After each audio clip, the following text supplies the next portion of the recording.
Welcome to Positive Talk Radio. Our goal is simple: to explore evolving ideas one conversation at a time. So, stay with us as right now we present. As usual, we have a great show for you today. I'm joined by my good friend Cayetana. How are you, young lady? I'm doing incredible. Thank you so much for having me here. Oh, well, you're always well. You dress up, Steve, and I don't know if this is appropriate to say or not, but she dresses up the studio quite nicely, I think. And Steve Bates is our guest. He is an author. He's got a great book called Castle of Sand that is out. He is a science fiction writer, but he's also an AI expert, and he's been researching that a great deal because it's happening, and Cayetana is interested in that, and so I thought it would be great to have the two of you together, and we could play a little bit if that's all right. Very good. So, Steve, welcome to the show. How you doing? Thank you very much. It's a pleasure. Very good. And let's talk a little bit about, before we begin really, let's talk about Castle of Sand, because it's a book that's recently out. Yes. And I want to talk about that because I think it's worth buying and reading. Well, the book came out in July in paperback, and a couple of months later in ebook form, and it's sort of about AI, but it's also about humans and how we're going to relate to AI. I mean, we will be creating and are creating AI. We're doing it with the hope and expectation that it will do what we want it to do, but we don't really know that for sure. So I've sort of dived into that a little bit. I have two AIs in Castle of Sand. The storyline is basically that there's a terrible epidemic on Earth, pandemic that's wiping out civilization. A bunch of people leave in an emergency, quick basis on a spaceship. It takes hundreds of years to find a habitable planet, and none of the people who were alive when the rocket ship left are still alive, but we do have some folks who have been preserved by having their consciousnesses saved in computers, and they are being tasked with recreating the human race from a bunch of cells they've got in the spaceship on this strange planet, and they've got to fight each other. There's a native race that's human-like that they have to battle, and there is an AI that has basically consumed the whole planet, a planet-wide AI. And that's really a real test for our Earth survivors. So they're trying to set up a new civilization, wondering if it's possible, wondering if they should even try to do it on this planet, and running into all kinds of trouble. How did they plan on reproducing, or were they just going to create a bunch of new AIs? Well, what they had, there were three types of humanity, I guess, on the ship when it left. There were some live people. Some of their descendants lived, almost until the time the new planet was found, but they died of starvation. There were others who were in cryogenic preservation, but they couldn't be revived properly. But there were some sperm cells, there were some eggs, a little bit of kidney, a little of this, a little of that. But anyway, they were able to, with the help of the AI, friendly AI, mostly friendly AI, that went with them on the ship and was in charge of guidance and everything, they were able to create about 20 live people, bring them to adulthood, and then have them mate constantly to try and keep everything rolling and establish a new civilization. As much as it sounds like a great idea, some of these, first generation people on this new planet weren't so sure that they should just be following this plan. After all, they didn't ask to be there. They had no connection with Earth anymore and humanity. And it's like, okay, we'll just do our own thing. So that is yet another challenge for these people to try to get around. There are some efforts and hopes and beliefs that some of these preserved consciousnesses can eventually inhabit some of these bodies. It doesn't quite work out, but they do get new robotic forms that give them a lot more leeway than just being stuck in a computer somewhere, which, I mean, it kind of feels like we're sort of like that some days. And it goes from there into a traumatic, difficult, but ultimately happy ending. Now, how long were you writing this book? I spent about a year and a half on it, not counting 3 months when I had Lyme disease and was pretty much laid up. Oh, I'm sorry. I find that I can write an outline and spend anywhere from 3 to 6 months on an outline, just on the outline, because I need to know where it's going, what the characters are doing, how they're going to interact, who I need to kill off and when. And having only written 2 novels, I've got a third pretty far along in the first draft, but I kind of need to know where it's going. Some of the great writers will just say, well, I think I'm going to write a story about, well, I don't know. And they just, and they're going into it. And it's like they find out about halfway through what it's really about. And that's great. And that, but I'm not at that level or not there yet. So I really plan it out, and then I start to write. And then, of course, I throw out half of the outline. But at least I have an idea where I'm going. Really cool. Now, I kind of, Tana, I know you have a question or two. If I could say your name, I know you'd have more questions. But I do have a question. Go ahead. So, how does the concept of a distant world tie into the overreaching themes of the story, and what messages or lessons are conveyed through this narrative element?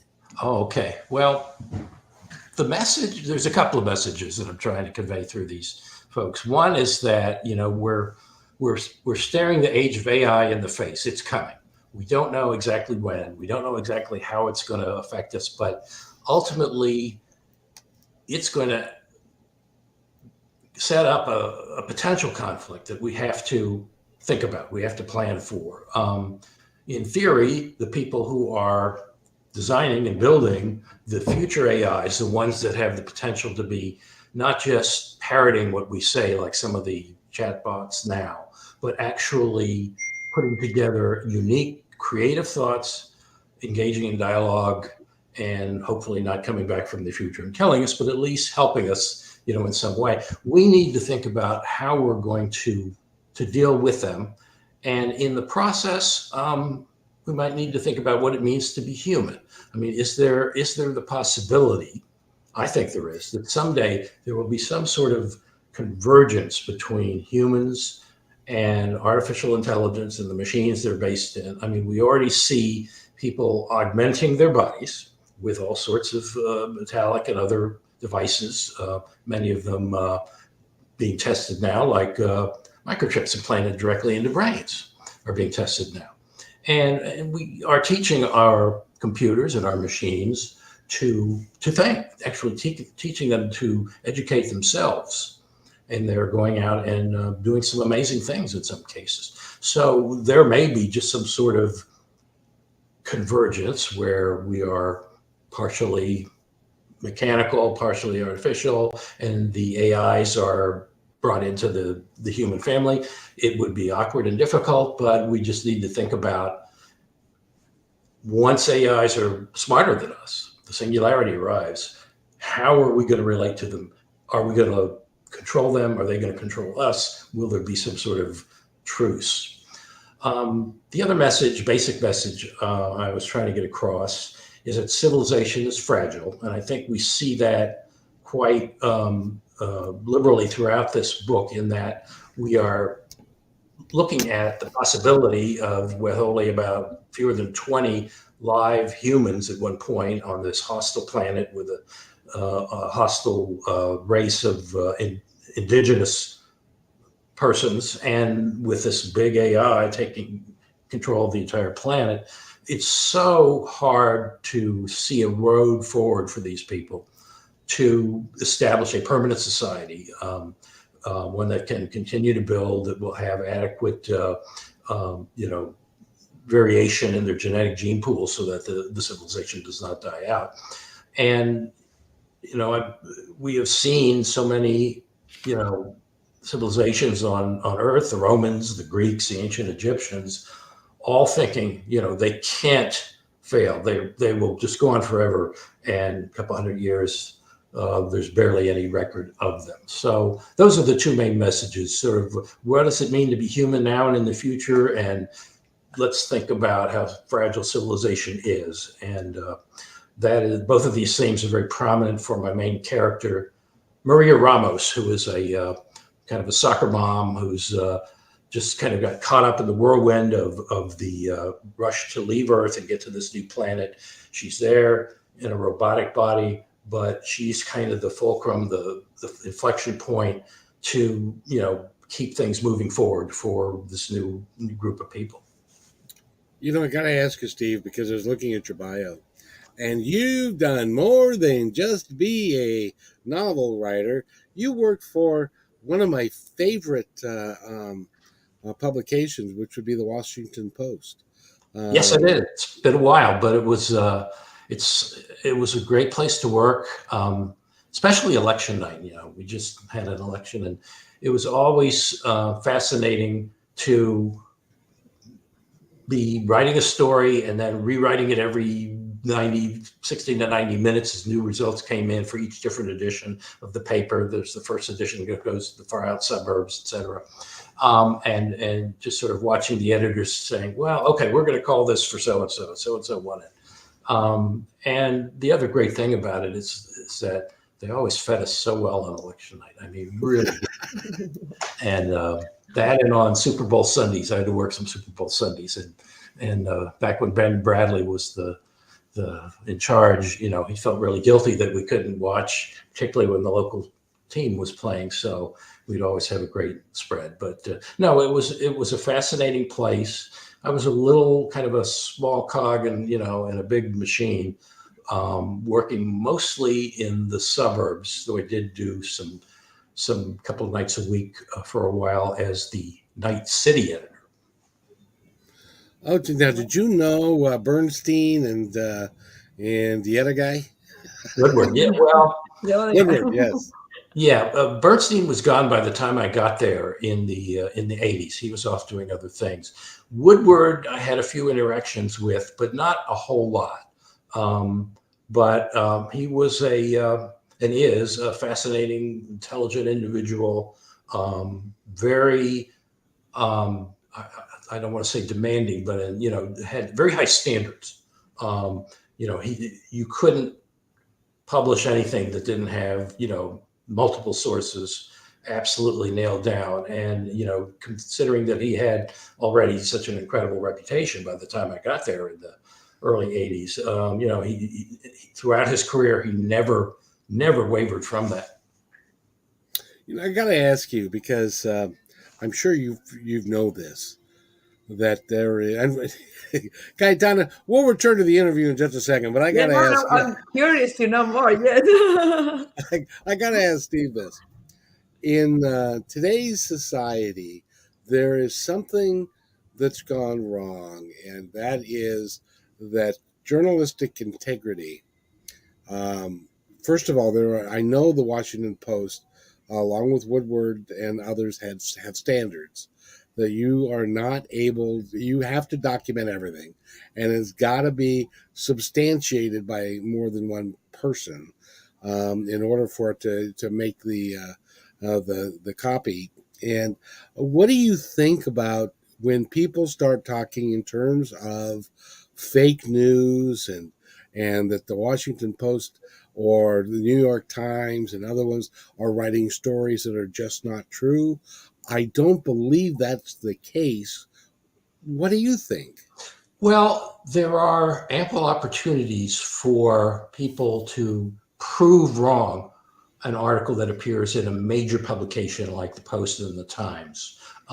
If there is solid evidence, the paper will modify, retract, do all sorts of things to correct a false report. They don't seem to happen all that frequently, but one or two that are bad will get a lot of attention, have a lot of shelf life, and will impact, the reputation of a publication. Do you remember? I don't know if you remember, way back in the day, there was an article, I think it was called Jimmy's World, about a teenage or preteen boy in the city of Washington who was a heroin addict. And the person who wrote the story eventually broke down and admitted that she invented it. And that's right. the price he went for it and back. And Mr. Bradley was not very happy about that. And I don't blame him. But when you have these things happen, there is usually accountability. Now, when you get to different areas of publications, when you get to news channels, I'm not going to talk about politics, I'm not going to talk left or right, but there are plenty of news organizations on cable. There are many on the internet that are really just either propaganda, pretending to be a news organization, or they're just speculation, or they're just making things up for attention and ratings. So you have such a broader source of information now that people don't even perhaps think about, those major news organizations versus the rest of the universe of content providers. You have this whole spectrum of content providers and a whole spectrum of different things they're saying, and you really aren't sure who to trust and what to trust. And I remember my son telling me, well, he's 39 now, so it had to be when he was in his 20s, but it was, maybe about 15 years ago, less perhaps, that he got his news from The Daily Show. That's where he got his news. And, as someone who's grown up reading newspapers, and I still get the newspaper every day, I was saying, oh, okay, things are changing. And now it's like, I'd be happy if someone were getting their news from The Daily Show, because it probably would be a lot more straightforward and true than some of the stuff we're seeing on blogs, etc. Well, tell me, and I'd love your opinion on this. Tell me if it's true.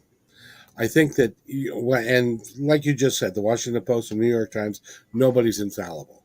Occasionally there will be a misprint or something that's set out of context or something. And normally the publication, being the Washington Post or the New York Times, will make a retraction.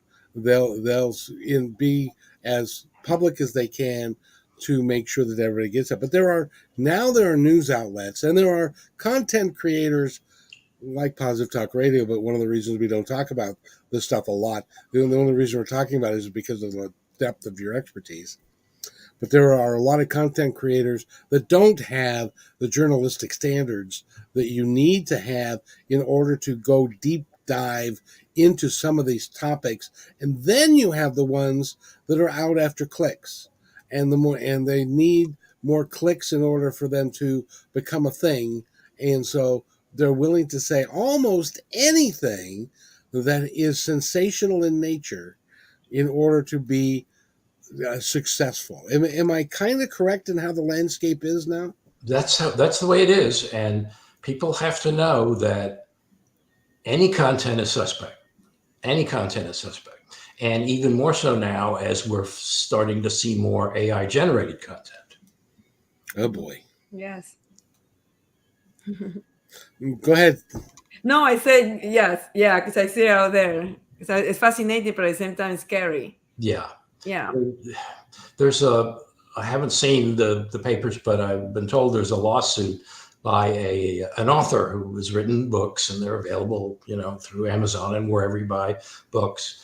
And an AI took all the things she had written, sort of scrambled it all up, rearranged it, and created a new book using her words in different ways, put her name on as the author, and started to sell it.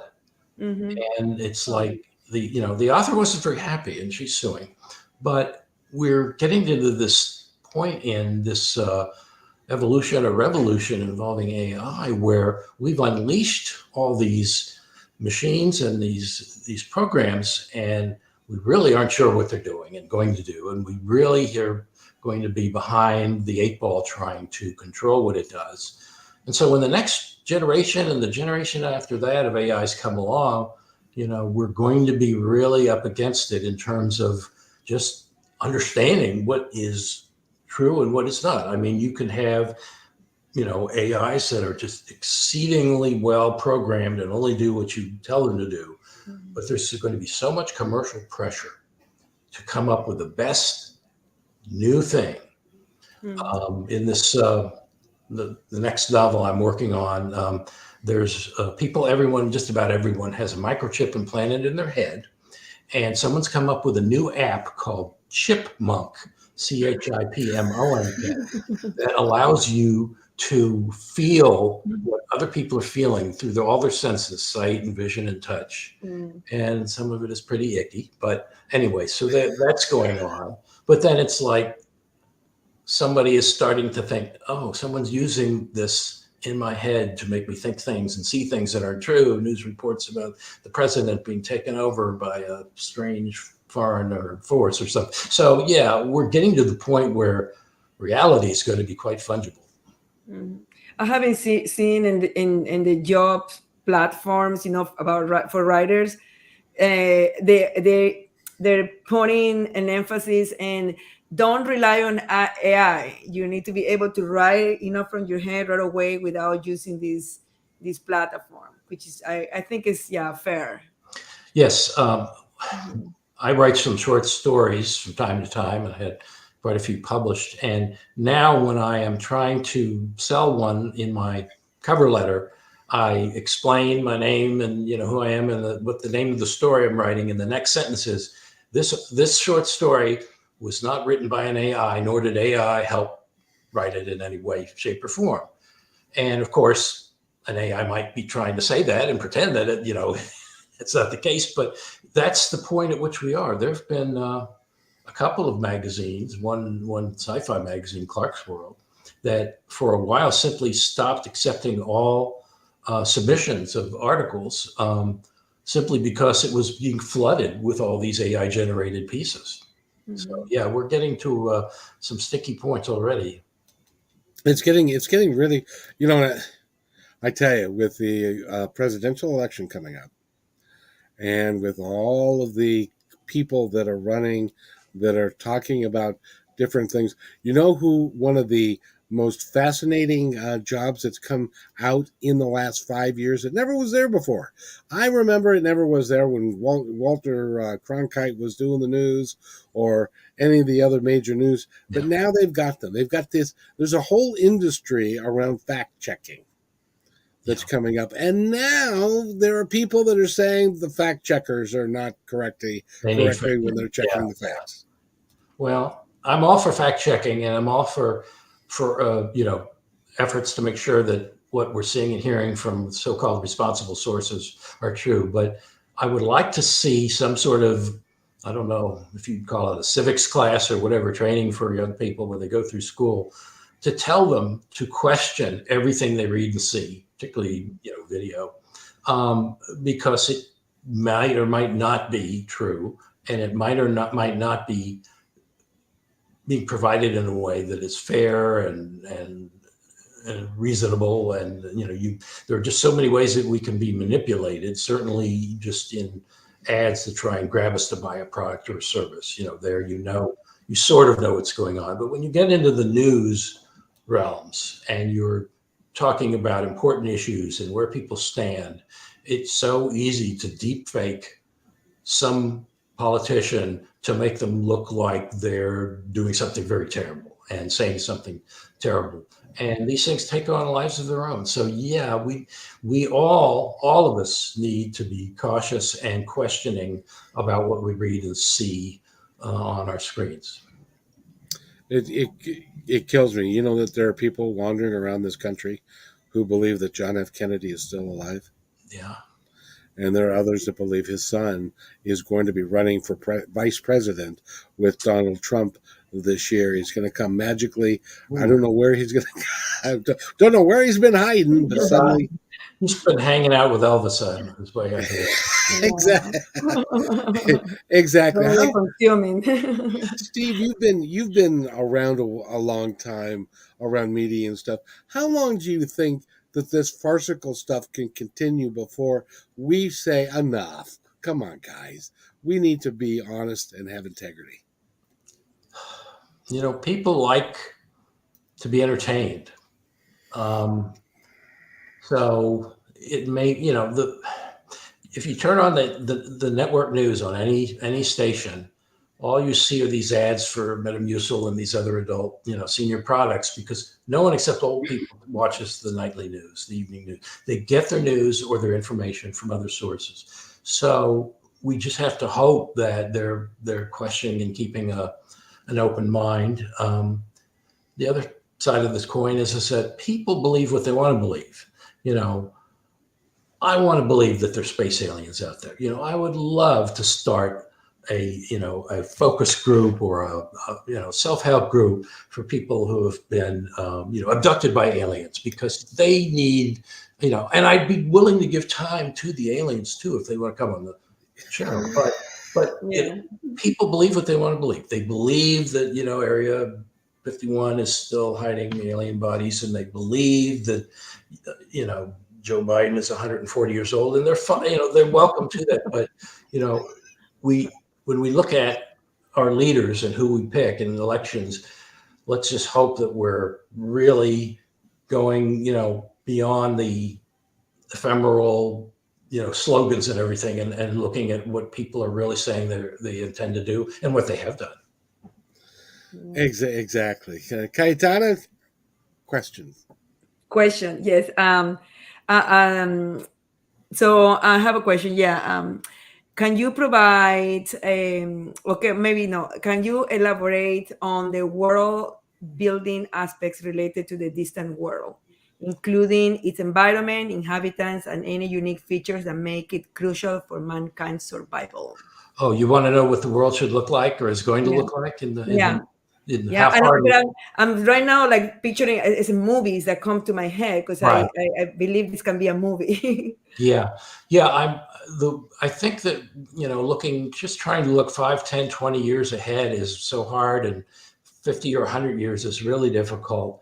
I'm concerned that the gap between the affluent and the poor persons and countries and regions of the world will continue to grow, and that as we have climate change and other developments such as AI, there's going to be a greater gap. And I think there are people and organizations, private ones, foundations, that have really started to tackle this. And they're, that we have so much. Sci-Fi writer in particular, we talk about the technology that we will have. Maybe we'll have fusion power, which is almost free. If we can manage to make these currently experimental things work on a massive basis, in 50 years we could have free unlimited power for the entire world.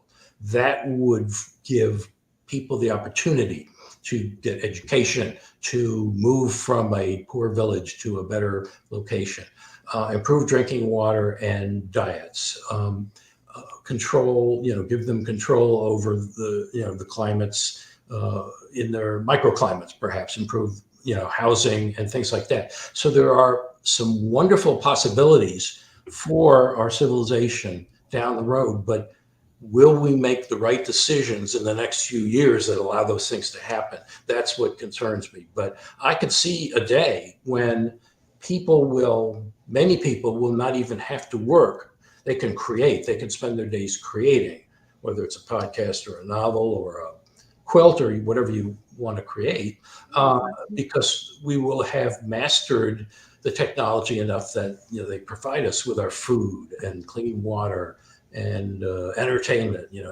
They write the great novel that I can't write. Some AI might be able to. Housing. So I see, and we're on Positive Talk Radio, and I'm going to be positive and say I can see this happening in several decades if we don't kill ourselves in the short term.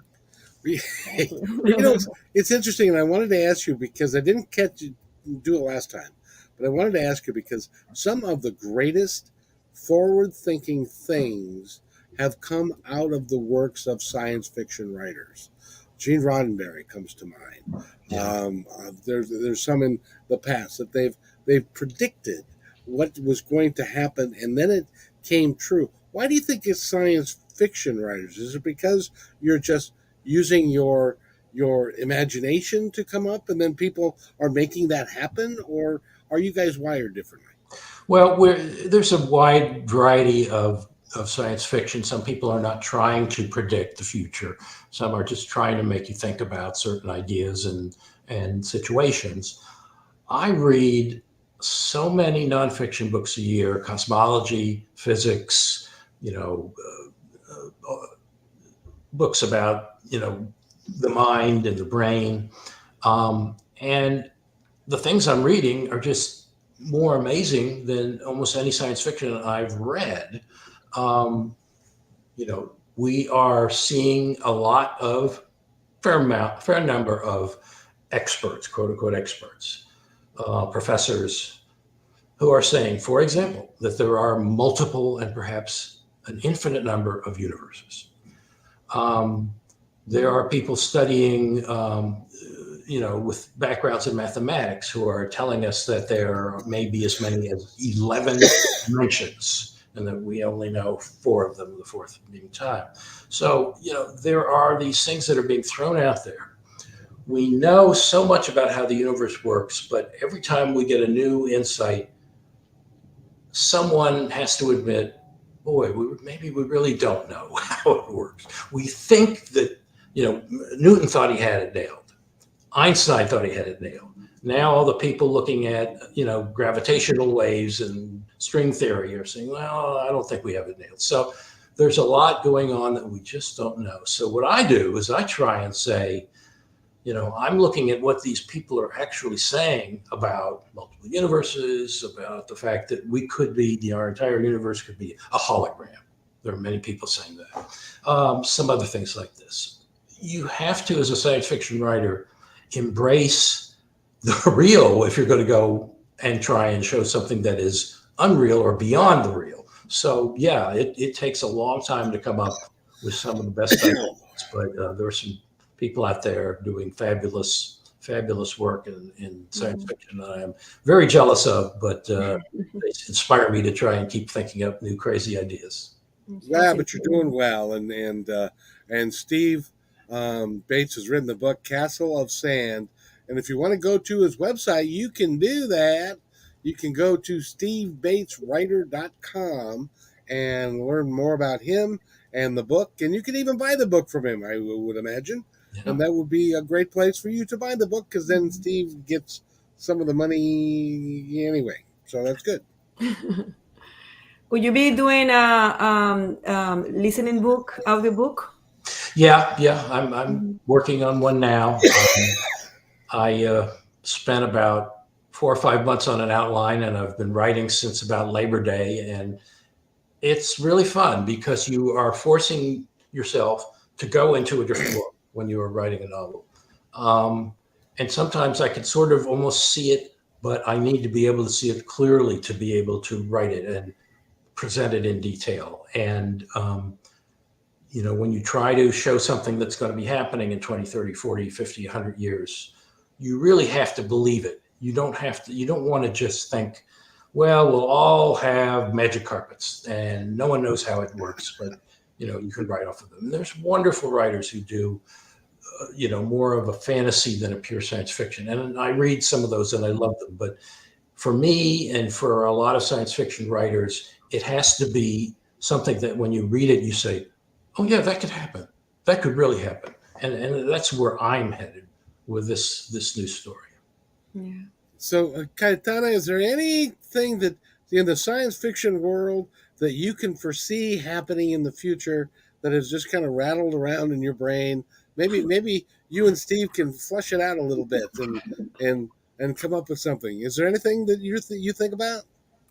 Ooh, my God. I mean, I was top of my head right now. I know. I just like Many, I'm throwing like crap at everything, you. all these ideas, all these words come to my head. Yeah, maybe. I'll tell you what. You think about it, and then whenever you come up with something, you just raise your hand, and then Okay, we'll okay. talk about it. Because my Steve, my favorite one is Gene Roddenberry, because he said exactly what you said, is that there is going to come a time, provided we don't blow ourselves up or starve to death or something like that, that we are going to be able to follow our heart and live our passion, because all the mundane things in life are being taken care of That's right. for us. We'll be able to eat, we'll be able to drink, we'll live in a house that's prefabricated and to our specifications and all of that, and it's being done by robots and other things, so that we can dedicate our lives to what we choose to do. Well, My that dream world. it could be great. Yep. I just hope that the benefits of this are spread somewhat equally around the world and are not just enjoyed by a few. We've seen quite a few science fiction stories about people living in orbit in these wonderful civilizations with absolute perfection, and everyone lives forever, and the rest of the world or the planet is living in poverty and just supporting the few elites up there. So there's plenty of stories that can act as warnings to make sure that we do provide the benefits that we develop to as many people as possible. I don't believe that at the end of the day, that may work for a little while, but some group of people are going to say, "I want what they have," Yeah. and then they're gonna reach out and they're gonna take it, and we're gonna go back. They're gonna go back to Back the to Stone Age. the beginning again. Now, I don't foresee a day when we're going to be able to use the transporter that they had on Star Trek. Right. I think the EPA or somebody would just say no, that's a little too dangerous. Somebody would crack down on that. But a lot of the other things we've seen, the non-invasive surgery from whatever the devices they had on Star Trek, things like that. Yeah, we're going to see those probably within our lifetimes. Mhm. There's the one out there. Did you ever watch Star Trek Next Generation? Occasionally, yeah, They somewhere. had the holodeck. Oh yeah, yeah, yeah, yeah. Oh, that was great. Yeah, but that's almost they are very close to being able to Yeah, reproduce absolutely. the holodeck today. Yes, the only limitation is just having enough computer processing power. And as we move from digital to quantum computers, that's going to be happening and going to be amazing. Yeah, I want to be in there. I want to be one of the first. Yeah. That and that would be a great way to spend a vacation. You Yeah, could go someplace special and never leave your house. yeah, yeah. I'm for that. Everywhere. Yeah. Would that be fun? Wouldn't that be? Cayetana, do you have another question? No, I said it would be super cool traveling to all these places without leaving your home, but Yeah. really feeling it and breathing it, and and yeah, being immersed into the whole experience. I Yeah. mean, I guess some people are doing it right now with these yeah, those goggles. Mhm. Uh, but there's something You about mean the goggles There it is. Virtual reality. there you go. Yeah, there you have it. But I feel sometimes it can be. I think commercials right now, for example, Apple is doing their version, and to me, it's so weird that someone is wearing this and trying to communicate with someone when I need to see their eyes. Like if something that it's very important to me to see the eyes Yeah. of the person I'm talking to, the expression and the face. But with this thing, it's a little bit impossible. It feels a little bit from another world. Yeah, yeah. Facial. It's maintaining personal contact will probably be a challenge as we move further into the age of technology and AI, and that's something that we're going to have to insist on as individuals. Yeah. Yeah. I agree. And now, do you think that we, as a, I hate to talk about the government because there's so many viewpoints on that, but do you think that they have got enough brain power and got their act together enough to be able to create some regulations around AI that'll keep us safer, or is it going to get caught up in the politics of the day, and it's going to end up, nothing's going to happen. The politics of the day are probably not the biggest hurdle. It's finding that magic cure, or that program or approach that keeps human control of AI, yet allows it to do amazing and powerful things. And there are people in Europe. The EU is working on laws and regulations. The U.S. Congress is trying to do that. They're behind Europe on that effort. And the tech industry in the U.S. and the world are trying to come up with, principles, if not rules, if not, absolute, stringent protections. And the issues are basically that no one is quite sure how to do it. If you create an intelligent AI, it's going to be able to find a way around whatever, constraints you put on it, if it wants to, if it has volition. We're not at that point, and we won't be for decades, if ever, but it could well happen. I just saw some expert today predicting that the singularity will happen within 20 years or less. The singularity being when AI's computers become more intelligent than humans and more powerful than humans. So, yeah, the clock is ticking, but there are folks in Europe and the US at the governmental and industry level working on this. But again, the commercial imperative that you make money and please your shareholders and investors, many of whom will pour tons of money into these startups with little guarantee that they'll ever make any money. But the rush to create the next best thing in AI will make it very difficult to rein in AI, just because everyone wants to be with the newest and the best. Mm-hmm. How do you feel about what Peter Jackson did with Now and Then, the new Beatles song that came out that was actually written in 79, and they haven't been able to duplicate it. And then they were able to, through AI, pull the voice out from the music and separate it all, and then remix it and re-record new stuff and all that kind of stuff. And that's, what 79 was, what, 44 years ago? What do you think about that capabilities? Well, we're seeing that in film. We're seeing it in content, other content, and it's just because it can be done, it will be done. Someone will do it. I don't have a problem with it. If I had written the song and someone 44 years later was mishing and mashing it up, I might have some issues. But poor John Lennon is so far gone. I don't imagine that his widow had any objections, or we wouldn't have seen that song coming out for sale. I haven't seen the last Indiana Jones movie, but they de-aged him, for part of the movie. That's just where we're headed. It's happening, and we can grumble about it, but it's just, that's, young people want it. It's going to happen.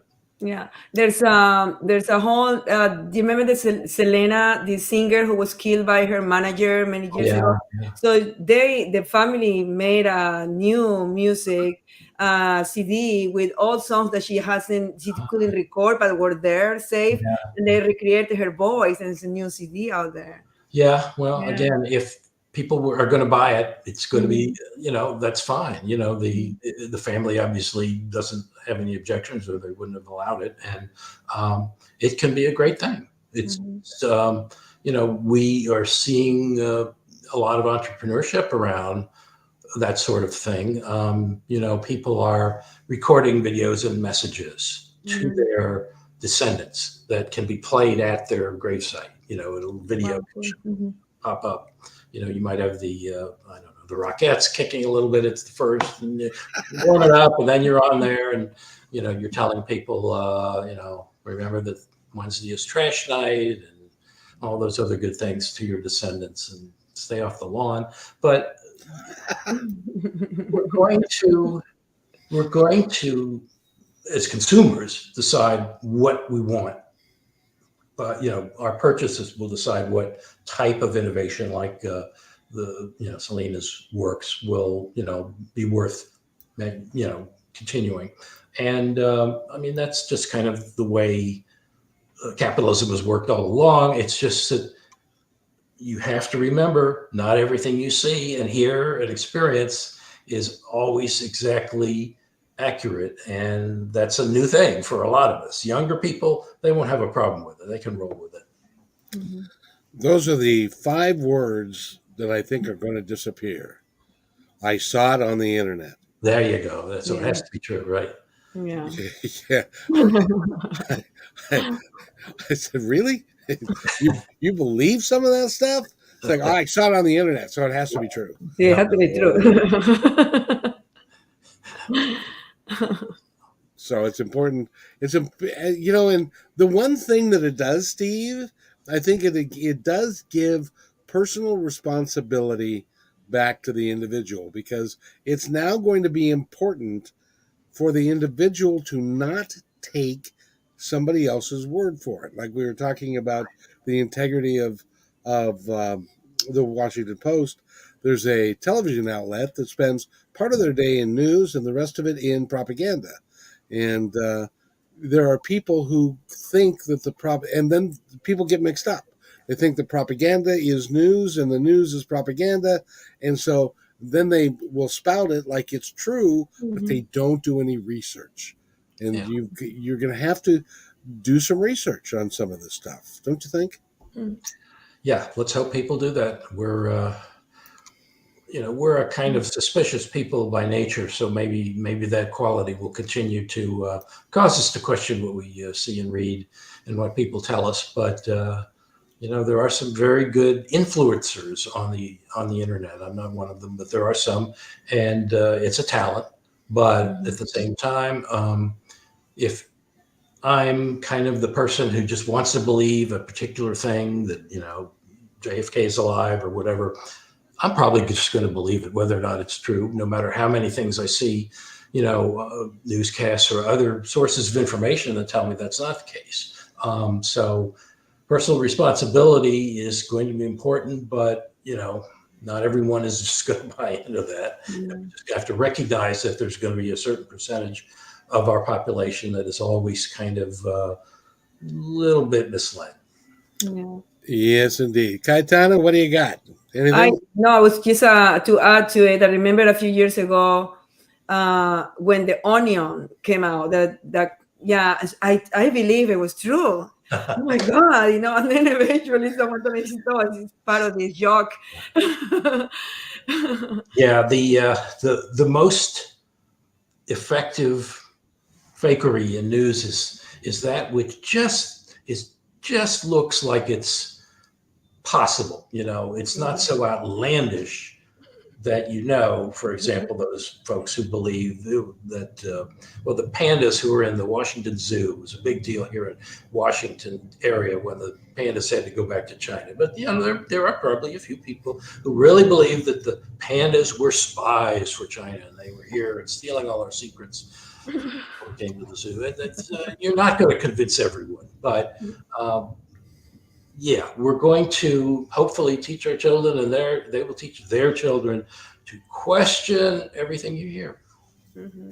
Exactly. So the people I feel sorry for, because I could be wrong, but didn't Walt Disney have himself frozen so that they could thaw him out when they had the technology to bring him back to life? Didn't that happen? I'm not sure. I think so. I don't know for sure. I had heard that he had recorded messages to be played to executives of the company at certain intervals, sort of like in the Foundation books from Isaac Asimov, where the great scientist dies, but he's recorded these messages for to be played at certain periods when he believes there will be new crises, absolute civilization crises. So it's possible that that's the case. I know other people have tried it. The baseball player Ted Williams. Oh yeah. So we I don't think the technology has caught up with the desire yet, but I think things like that could become more common. People will have their bodies frozen. They will have their minds uploaded to computers. It's going to be a different world out there in 50, 100 years. So We have to make a space for all these frozen bodies now. Make housing for them. They actually have cryogenic warehouses where people that want to get that yeah, done, they can go get that absolutely. done. Oh my god. It's the most bizarre thing that Yeah. I've, because I don't know. I think it's a little bit egotistic too. Like it's good to. I think the evolution and organically we are born and then age and then died again and then the continuation continues. I think that's the beautiful part of being human. Well, yeah, it would be kind of neat, and there's been some stories written about this, to have a small number of, or maybe even one person who can somehow be preserved and thought out or reconstituted every 20, 50, or 100 years and just provide some input to whoever's left about, what happened in the past, and, just to provide a different kind of influence on whoever's still in charge, if anyone, in the future. Yeah. Give some advice and before you go back into the freezer or whatever. But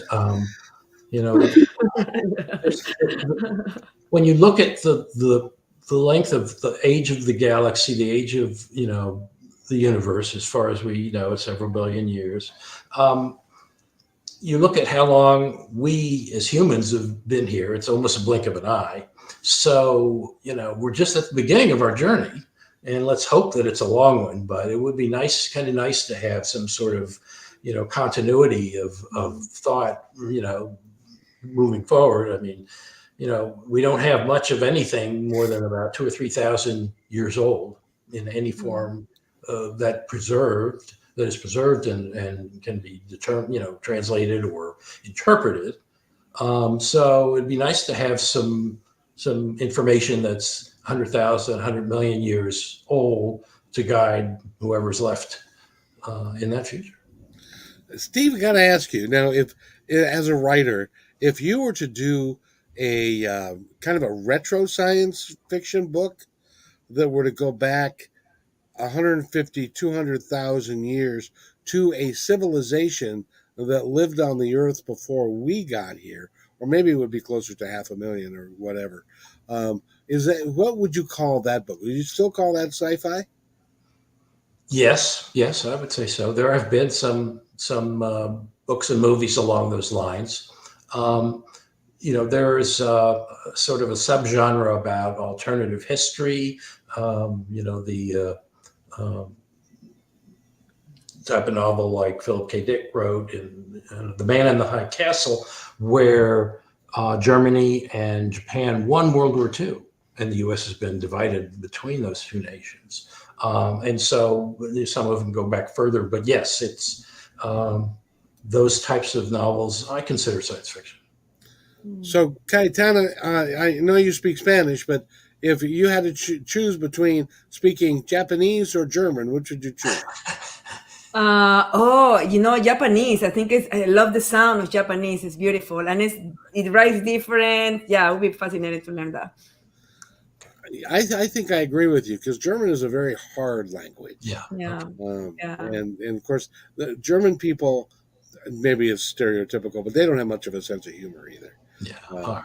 Well, everyone in The Man in the High Castle, everyone west of the Rockies was under Japanese control. So you'd be right in your happy place.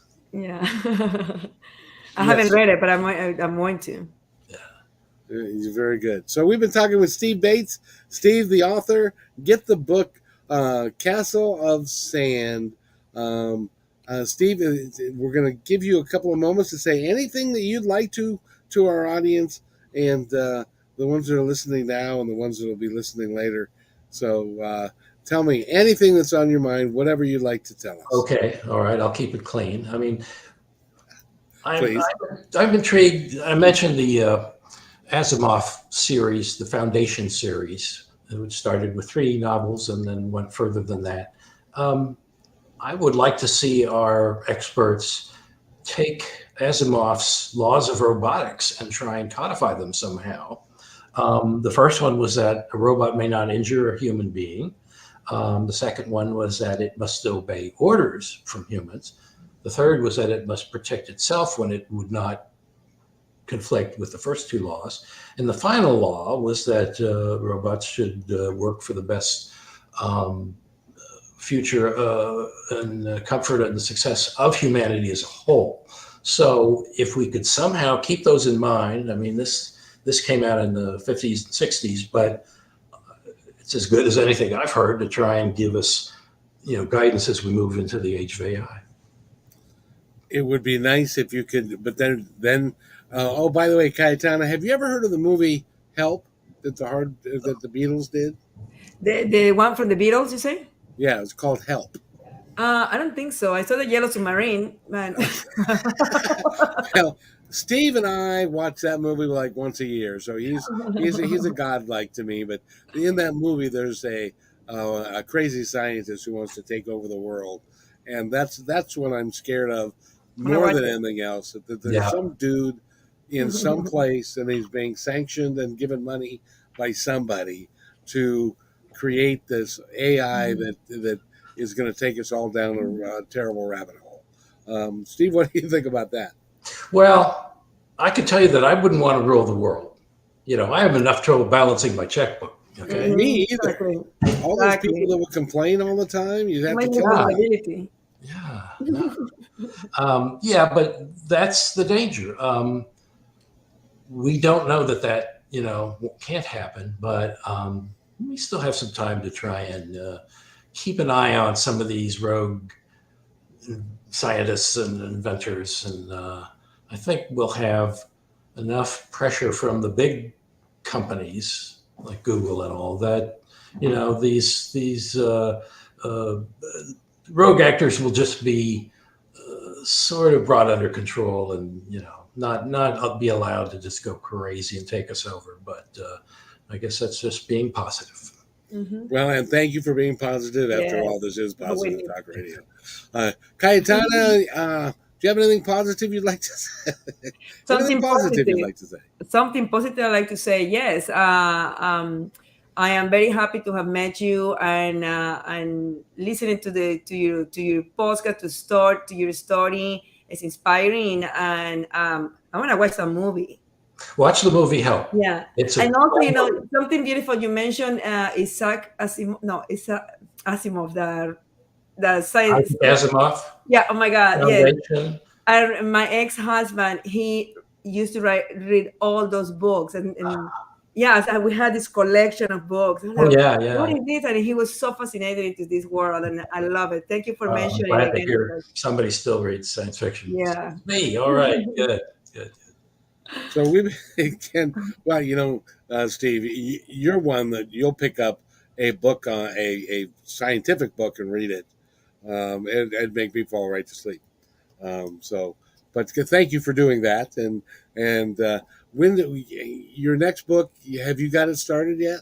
Yes, I have. It's tentatively titled Virtual, and it'll take me a while, but I think it'll be sort of put into shape sometime next year, and try and find a market for it, and you'll be hearing from me.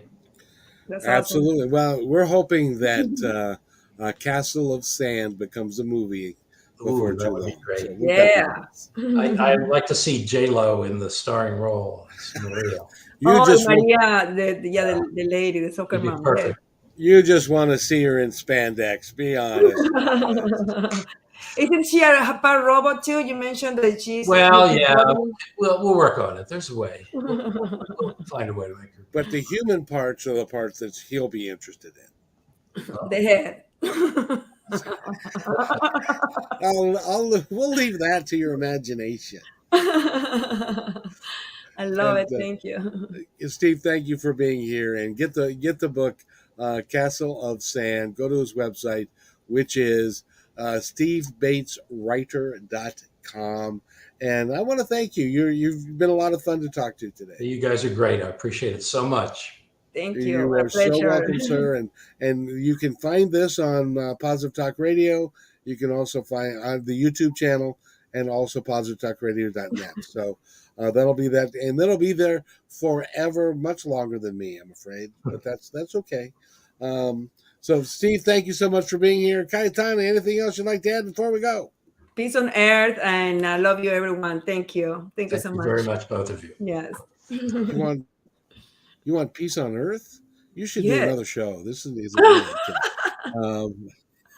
And peace on earth, that's a dream of mine. In the science fiction world, that actually comes to pass. Okay. Everything is possible. Everything is possible, exactly. Exactly. So, Steve, wait right there. I'll be right back. Hey, thanks for enjoying this episode all the way to the end. Please give us a like and subscribe to this channel. This has been a production of positivetalkradio.net. Please visit our website, oddly named positivetalkradio.net, for more details about us and our mission, which is to provide great positive programming designed to inspire us all. I'm Kevin McDonald, and I'm proud of these shows, and I truly hope that you'll like them and share them with friends and family. So on behalf of our entire team, remember, be kind to one another, because each other's all we got.